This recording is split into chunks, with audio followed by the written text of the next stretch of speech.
A formal apology from the federal government and nearly $750,000 in compensation. That's what the Human Rights Commission says is due to an Indian engineering student detained for almost 18 months for a minor breach of his visa. Philippa McDonald reports.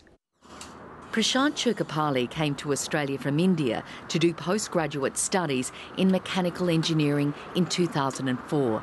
But a couple of hours' work at a patisserie changed all that. He was picked up in an immigration department raid and taken to Villawood Detention Centre, where he was held for 17 months. According to the president of the Australian Human Rights Commission, it was a complete overreaction to a minor breach. It was unreasonable and disproportionate to conclude that his breach of the no-work condition was serious, given he'd only worked a few hours to fill in for a fellow student. For months, his appeals to go back to university were ignored by the Immigration Department. I applied every month, but the department never granted me any sort of visa. The Human Rights Commission says the government should compensate Mr Churkapali to the tune of almost $700,000 and apologise.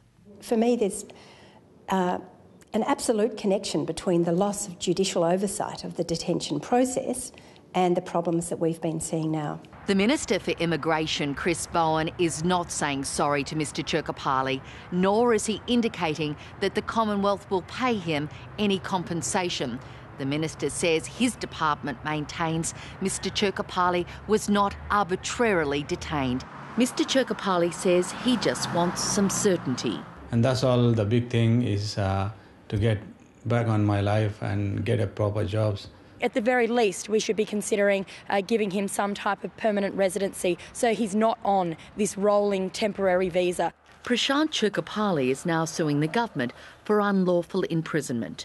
Philippa McDonald, ABC News, Sydney.